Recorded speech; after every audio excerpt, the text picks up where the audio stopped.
ಶ್ರೀನೃಸಿಂಹ ಪುಷ್ಕರಾಕ್ಷ ಕರಾಲೋ ವಿಕತಾನನ. ಆಯಿತಾ, ಕಮಲದ ದಳದಂತೆ ವಿಶಾಲವಾದ ಕಣ್ಣು, ಆದರೆ ನೋಡಲಿಕ್ಕೆ ಭಯ. ವಿಕೃತವಾದ ಆನಂದ ಬಾಯಿ ತರ್ಕೊಂಡ್ಬಿಟ್ಟಿದ್ದಾನೆ. ಹಿರಣ್ಯಕಶಿಪುವರು ವಕ್ಷ ವಿದಾರಣ ನಖಾಂಕಿತ. ಹಿರಣ್ಯಕಶಿಪಿನ ವಕ್ಷಸ್ಥಳವನ್ನು ಸೀಳಿರ್ತಕ್ಕಂತಹ ನಖದ ಅಂಶುಕ ತುದಿ ಭಾಗ. ಪ್ರಹ್ಲಾದ ವರದ ಪ್ರಹ್ಲಾದನಿಗೆ ಬೇಕಾದ ಹಾಗೆ ವರವನ್ನು ಕೊಟ್ಟವನು. ಶ್ರೀಮಾನ್, ಒಳ್ಳೆಯ ಕಾಂತಿ ಉಳ್ಳವನು. ಅಪ್ರಮೇಯ ಪರಾಕ್ರಮ ಅಂತ ಅಳತೆಗೆ ಸಿಗುವುದಿಲ್ಲ. ಅಪ್ರಮೇಯ ಅಂದರೆ ಅಳಲಿಕ್ಕೆ ಸಾಧ್ಯ ಇಲ್ಲದ ಪರಾಕ್ರಮ. ಸ್ವಚ್ಛತಾ ಭಿನ್ನ ಘನ, ಒಳ್ಳೆ ಕೇಸರ, ತಲೆ ಮೇಲೆ ಕೇಸರ, ಅದು ಸ್ವಚ್ಛಟ. ಸಟಾಚ್ಛಟ ಅಂತ ಉಂಟು. ಸಟ ಅಂದರೆ ಕೇಸರ, ಜಟಾ ಸಮೂಹದಿಂದ ಎಲ್ಲ ಚದುರಿಸಿಬಿಟ್ಟಿದ್ದಾರೆ. ಮೋಡಗಳನ್ನು ಅತಿ ಎತ್ತರ ಇದ್ದಾನಂತ. ಭಕ್ತಾನ ಅಭಯಂಕರ ಅಭಯಪ್ರದ, ದುಷ್ಟರಿಗೆ ಮಾತ್ರ ಭಯಪ್ರದ. ಭಕ್ತರಿಗೆ ದೇವನೃಸಿಂಹ ಹಿರಣ್ಯಕಶತ್ರು ಸರ್ವ ಭಯಾಂತಕ ದೈವತ ಬಂತು, ಎಲ್ಲ ಭಯವನ್ನು ಪರಿಹಾರ ಮಾಡೋದು. ಜ್ವಾಲಾಮುಖ, ಅಗ್ನಿ ಕಾರ್ತಾ ಇರ್ತಾರೆ. ಜ್ವಾಲೆ ಮುಖದಿಂದ ಜ್ವಾಲೆ, ಅಗ್ನಿ ಜ್ವಾಲೆ ಬರ್ತಾ ಇರ್ತದೆ. ಆಯಿತಾ. ತೀಕ್ಷ್ಣ ಕೇಶ, ಬಹಳ ಕೂದಲು ತೀಕ್ಷ್ಣವಾಗಿದೆ. ತೀಕ್ಷ್ಣ ದಂಟ, ಕೋರೆ ಹಲ್ಲು ಬಹಳ ತೀಕ್ಷ್ಣವಾಗಿದೆ. ಅದಕ್ಕೆ ಭಯಂಕರ, ದುಷ್ಟರಿಗೆ ಮಾತ್ರ ಭಯಂಕರ. ಉತ್ತಪ್ತ ಹೇಮ ಸಂಕಾಕ, ಕಲರ್ ಯಾವುದು? ಪುಟಕ್ಕಿಟ್ಟ ಬಂಗಾರದಂತೆ, ಅಪರಂಜ ಬಂಗಾರದಂತೆ ಒಳ್ಳೆ ಕಾಂತಿ. ಸಾಧೂನಾಂ ಬಲವರ್ಧನ, ಸಜ್ಜನರಿಗೆ ಬಲವನ್ನು ಕೊಡ್ತಾನೆ. ತ್ರಿನೇತ್ರ, ಜಯನ್ ಸಿಂಹ ತ್ರಿನೇತ್ರ, 3 ಕಣ್ಣು. ಆಯಿತಾ. ಕಪಿಲ, ಕೆಂಚು ಬಣ್ಣ. ಪ್ರಾಂಶ, ಎತ್ತರ ಇದ್ದಾನೆ, ಸಿಕ್ಕಾಪಟ್ಟೆ ಎತ್ತರ. ಯಾಕಂದರೆ ಎತ್ತರ ಅಂದರೆ ಎಷ್ಟು, ಅವನ ಜೊತೆ ಕೇಸರ ಮೋಡಕ್ಕೆ ಚದುರಿಸಬೇಕಾದ್ರೆ ಎಷ್ಟು ಎತ್ತರ ಇದ್ದಾನೆ. ಆಯಿತಾ. ಸೋಮ ಸೂರ್ಯಾಗ್ನಿ ಲೋಚನ, ಸೋಮ ಚಂದ್ರ ಸೂರ್ಯ ಅಗ್ನಿ 3 ಕಣ್ಣು, ಅವರಿಗೆಲ್ಲ ಆಶ್ರಯ ಕೊಟ್ಟ ಕಣ್ಣು. ಸ್ಥೂಲಗ್ರೀವ, ಕುತ್ತಿಗೆ ಬಹಳ ಸ್ಥೂಲವಾಗಿದೆ.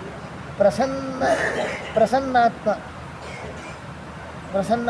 ಮನಸ್ಸು ಯಾವಾಗಲೂ ಪರಮಾತ್ಮನದ್ದು. ಕೋಪ ಬಂದಿದೆ, ಅಪ್ರಸನ್ನ ಅಲ್ಲ, ಪ್ರಸನ್ನವಾಗಿರುತ್ತೆ ಮನಸ್ಸು. ಜಾಂಬೂನದ ಪರಿಷ್ಕೃತ, ಜಾಂಬೂನದ ಅಂದರೆ ಬಂಗಾರದ ಆಭರಣದಿಂದ ಅಲಂಕೃತನಾದವು. ವ್ಯೋಮಕೇಶ ಪ್ರಭೃತಿ ತಿದಿವೇಶೈ ಅಧಿಷ್ಠುತ. ವ್ಯೋಮಕೇಶ ಅಂದರೆ ರುದ್ರದೇವರು ಮೊದಲಾದವರಿಂದ, ದೇವತೆಗಳಿಂದ ಸ್ತುತನಾದನು. ಉಪಸಂಹೃತ ಸಪ್ತಾರ್ಚಿ, ಏನು ಮಹಾ ಅಗ್ನಿ, ಇದು ಸಪ್ತಾರ್ಚಿ ಯಾರು? ಅಗ್ನಿ. ಅವನೆಲ್ಲ ಉಪಸಂಹಾರ ಮಾಡಿಬಿಡ್ತಾನಂದ್ರೆ ಅದೇನು, ಅವನ ಎದುರು ಇವನು ಡಿಮ್ಮು. ಮತ್ತು ಅಗ್ನಿಯನ್ನು ನಿಗ್ರಹ ಮಾಡ್ತಾನೆ, ಅವನ ಎದುರು ಅವನ ಪ್ರಭೆ ಏನೂ ಅಲ್ಲ. ಕಬಲೀಕೃತ ಮಾರುತಃ, ವಾಯುದೇವರನ್ನು ಗ್ರಾಸ ಮಾಡ್ತಾನೆ, ಇದನ್ನು ತಿಂದ್ಬಿಡ್ತಾನೆ. ದಿಗ್ದಂತ ಅವಲ ದರ್ಪಜ್ಞ, ದಿಗ್ದಂತಾವಲ ಅಂದ್ರೇನು? ದಿಗ್ಗಜಗಳ ದರ್ಪವನ್ನೆಲ್ಲ ಉಡುಗಿಸ್ತಾನೆ. ದಂತಾವಲ ಅಂದರೆ ಇದು ಆನೆ. ದಿಗ್ಗಜಗಳ ದರ್ಪವನ್ನು ಉಡುಗಿಸುವ ಶಕ್ತಿ ಉಂಟು. ಕದ್ರೂಜ ವಿಷನಾಶನ, ಕದ್ರೂಜದಿಂದ ಬಂದಿರತಕ್ಕಂಥ ವಿಷವನ್ನೆಲ್ಲ ಪರಿಹಾರ. ಅಭಿಚಾರ ಕ್ರಿಯಾ ಅಂತ ಮಂತ್ರ ಮಾಡಿದರೆ ಅಭಿಚಾರ ಕ್ರಿಯೆಯನ್ನು ನಾಶ ಮಾಡಿಬಿಡ್ತಾನೆ, ಮಾಟ ಮಂತ್ರ ಮಾಡಿದರೆ. ಬ್ರಹ್ಮಣ್ಯ, ಬ್ರಾಹ್ಮಣರಲ್ಲಿ ಚೆನ್ನಾಗಿ ನಡ್ಕೊಳ್ಳುವ. ಭಕ್ತವತ್ಸಲ, ಓಜ ಪ್ರಪೂರಿತ ಅಶೇಷ ಚರಾಚರ ಜಗತ್ರಯ, ತನ್ನ ಓಜಸ್ಸು ಇನ್ನೊಬ್ಬರನ್ನು ಮಣಿಸುವ ಶಕ್ತಿ. ಅಶೇಷ ಚರಾಚರ ಓಜ ಪ್ರಪೂರಿತ, ಒಳ್ಳೆ ಶಕ್ತಿಯನ್ನು ತುಂಬ್ತಾನೆ ಎಲ್ಲ ಜಗತ್ತಿಗೆ ಅಂತ. ಹೃಷಿಕೇಶ, ಇಂದ್ರಿಯ ನಿಗ್ರಹ, ಎಲ್ಲ ಇಂದ್ರಿಯಗಳಿಗೂ ಒಡೆಯ. ಅದು ಹರ್ಷದಾಯಕವಾದ ಕೇಶ, ಹರ್ಷದಾಯಕವಾದ ಕೇಶ.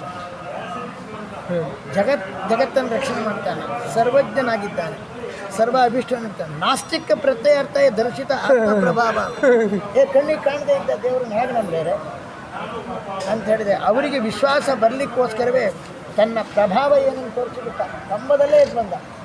ನನ್ನ ಪ್ರಭಾವ ನಾನು ಇಲ್ಲ ತಿಳ್ಕೊಳ್ಳೋದು, ಕಣ್ಣಿಗೆ ಕಾಣ್ತಾ ಇಲ್ಲ, ಕಾಣ್ತೇನೆ ಬೇಕಾದ ಹಾಗೆ ಅಂತ.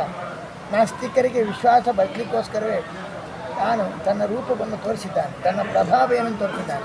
ಹಿರಣ್ಯಕಶಿಪುವರಗ್ರೆ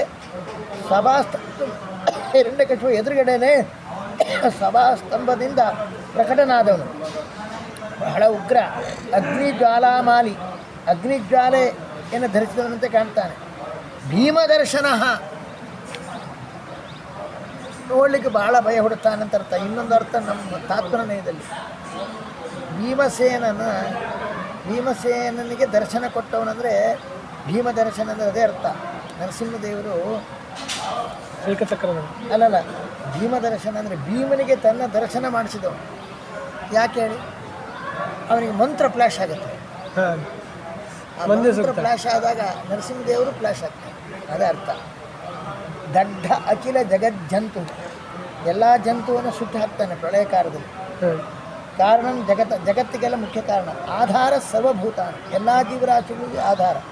ಈಶ್ವರ ಸರ್ವಧಾರಕ, ವಿಷ್ಣು ಎಲ್ಲ ಕಡೆ ವ್ಯಾಪಿಸೋದು. ಜಿಷ್ಣು ಜಯಶೀಲ, ಜಗದ್ಧಾತ, ಜಗತ್ತನ್ನು ರಕ್ಷಣೆ ಮಾಡು. ಬಹಿರಂತ ಪ್ರಕಾಶಕ, ಒಳಗಡೆ ಹೊರಗಡೆ ಎಲ್ಲವುದನ್ನು ಪ್ರಕಾಶಪಡಿಸ್ತಾನೆ. ಯೋಗಿ ಹೃತ್ ಪದ್ಮ ಮಧ್ಯಸ್ಥ, ಯೋಗಿನ ಹೃದಯ ಮಧ್ಯದಲ್ಲಿದ್ದಾರೆ. ಯೋಗಿ ಯಾಕೆ? ಯೋಗಾಭ್ಯಾಸರತ, ಯೋಗಾಸನ ಇರ್ತಾನೆ ನರಸಿಂಹದ. ಯೋಗ ನರಸಿಂಹ ಆ ಭಂಗಿಲೆ. ಯೋಗವಿದುತ್ತಮ, ಯೋಗವನ್ನು ತಿಳ್ಕೊಳ್ಳಲು ಉತ್ತಮ, ಉಪಾಯವನ್ನು ತಿಳಿದವರಲ್ಲೇ ಅತ್ಯುತ್ತಮನಾದವ. ಸೃಷ್ಟ ಸೃಷ್ಟಿಕರ್ತ, ಹರ್ತ, ಸಂಹಾರಕರ್ತ, ಅಖಿಲ ತ್ರಾತ, ವ್ಯೋಮರೂಪಿ ಜನಾರ್ದನ. ವ್ಯೋಮ ಓತ, ಎಲ್ಲ ಕಡೆಯಲ್ಲಿ ವ್ಯಾಪಿಸಿದ ರೂಪ ಅಂತ ಒಂದರ್ಥ. ಇನ್ನೊಂದು ಅರ್ಥ ಏನಂದರೆ ವ್ಯೋಮವತ್ತು ರೂಪಂ ವರ್ತತೆ ಯಸ್ಯ. ಆಕಾಶದಂತೆ, ಆಕಾಶ ಶರೀರಂ ಬ್ರಹ್ಮ. ಆಕಾಶ ಎಲ್ಲ ಕಡೆಯಲ್ಲಿ ವ್ಯಾಪಿಸಿದೆ. ಆಕಾಶ ಯಾವುದನ್ನು ಅಂಟಿಸಿಕೊಳ್ಳೋದಿಲ್ಲ.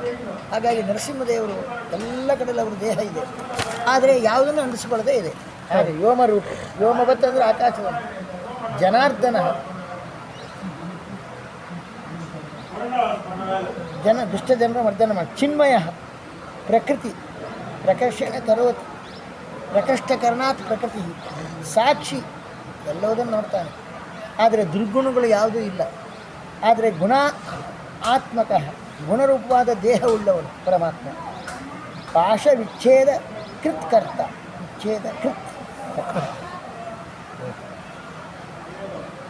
ಅಲ್ಲ, ಹೀಗೆ ಅವನು ಮಾಡಬೇಕು.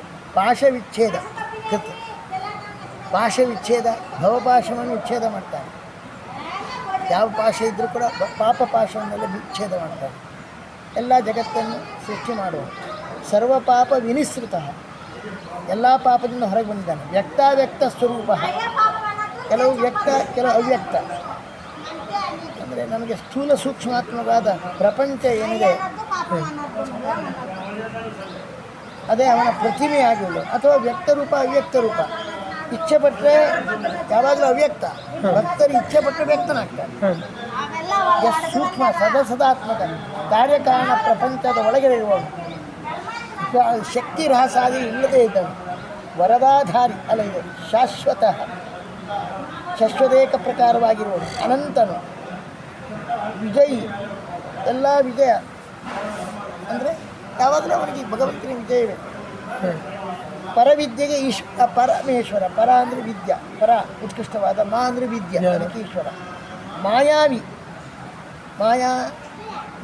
ಮಾಯಾದೇವಿ ಹೆಂಡತಿಯಾಗಿ ಬರೋದು. ಮಾಯಾ ಅಂದರೆ ಮಹಿಮೆ ಉಳ್ಳವನು.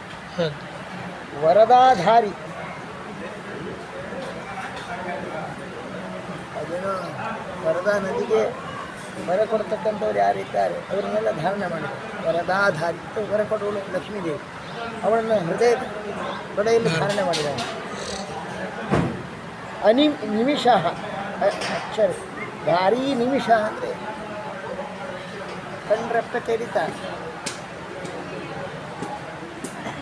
ಅಂದರೆ ಯಾವಾಗಲೂ ಚಟುವಟಿಕೆ ಉಳ್ಳವು ಅಂತ ಅರ್ಥ. ಮತ್ತು ದೇಹ ರಾಸಾದಿಗಳಿಲ್ಲದೆ ಇದ್ದವು. ಆದಿ ಇಲ್ಲ, ನಿಧನ ಇಲ್ಲ, ಕಾರಣ ಇಲ್ಲ, ಸಾಯಿಸೋರಿಲ್ಲ. ಪರಬ್ರಹ್ಮ ಅಭಿಧಾಯಕ.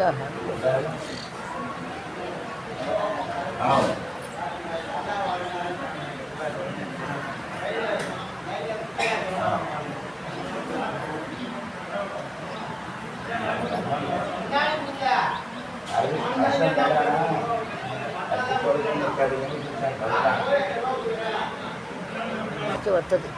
ಪರಬ್ರಹ್ಮ ಎಂಬ ಶಬ್ದ ಅವನಲ್ಲಿದೆ. ಆಯಿತಾ? ಶಂಖ ಚಕ್ರ ಗದಾ ಶಾಂಗ ಪ್ರಕಾಶಿತ ಯಾವಾಗಲೂ ಹಿಡ್ಕೊಂಡಿರ್ತಾರೆ. ಪೀತಾಂಬರವನ್ನು ಧರಿಸಿದ್ದಾನೆ, ಮಾಲೆ ಧರಿಸಿದ್ದಾನೆ, ಕೌಸ್ತುಭ ಆಭರಣ ಎಲ್ಲ ಇಂದ ಒಳ್ಳೆ ಪ್ರಕಾಶಿತ ಮಾಡಿದ್ದಾನೆ.